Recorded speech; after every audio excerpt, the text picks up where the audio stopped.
dans le domaine de la culture, je reviens là-dessus, vous avez, au sein de votre commission, et dans nos échanges, on en a parlé, vous avez aussi défendu la mise à disposition des fonds, la création et la mise à disposition des fonds. Le FODAC existait, c'est un fonds sans fond. Aujourd'hui, vous êtes en train de penser au fonds pour le cinéma. Ce sont des chantiers que vous avez aussi défendus, notamment également sur le tourisme et l'artisanat. Oui. Prenons par exemple, avant de parler de la culture, comme c'est mon domaine, je vais te donner un exemple sur le sport. Nous avons défendu aujourd'hui, prenons Hamdallah jusqu'à Kagbelin. Il n'y avait pas un espace. L'espace qui était censé être la deuxième blouson de la République, c'était l'espace Civita de Koza.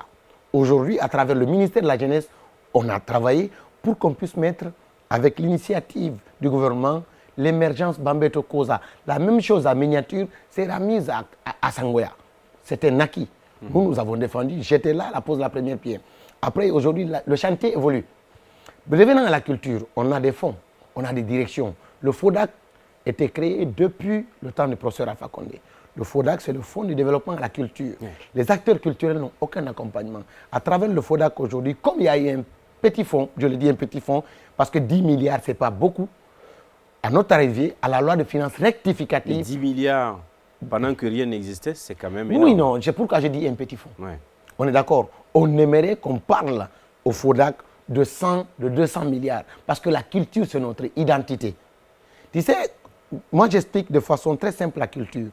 La culture pour nous, pour que le gouvernement comprenne, pour que les autres sociétés comprennent que la culture, c'est ta carte d'identité. Quand tu as besoin d'une puce, on te dit, donne-nous ta carte pour qu'on puisse t'enregistrer. Ça, c'est ta culture. Faut pas, pour qu'on plastifie la carte, c'est pour ne pas qu'elle se mouille et qu'elle se gâte. Pourquoi maintenant on a des cartes numérisées? C'est pour ne pas que tu perds ta carte. Parce que ta carte, c'est la chose que tu as de meilleur. C'est avec ça que tu peux voyager. Donc c'est ça notre culture. C'est ton identité. Donc c'est ça notre culture. On ne peut, en aucun cas, c'est ce qui a fait que le ministre du budget par le passé, qui est devenu ministre des économies, il a dit à ses collègues ministres, attention, hein, si vous partez dans vos discours ou dans vos propositions, vous ne pensez pas à la culture, c'est que rassurez-vous que vous perdez une voix. C'est la voix de Mamadou Tog. Ça pourquoi? C'est une avancée pour la culture. Quand ils sentent que oui, ils n'ont pas réussi à convaincre une personne parce qu'ils n'ont pas parlé de culture, c'est qu'ils ont perdu. Parce que les ministres savent, aujourd'hui ça les plaît que le président peut-être dit que oui, cette loi a été votée à l'unanimité. C'est ce que tout le monde aime entendre. Mais quand on te dit que la loi a été votée à la majorité, c'est qu'il y a des personnes qui ont des doutes. Donc ça déjà c'est un acquis pour moi. Parce que je peux le dire devant qui? Parce que pourquoi? Aujourd'hui on ne peut pas venir en loi de finances. On dit voler recettes. Et qu'on ne sorte pas les recettes qu'engendre la culture. Côté spectacle, on te dit 0 francs.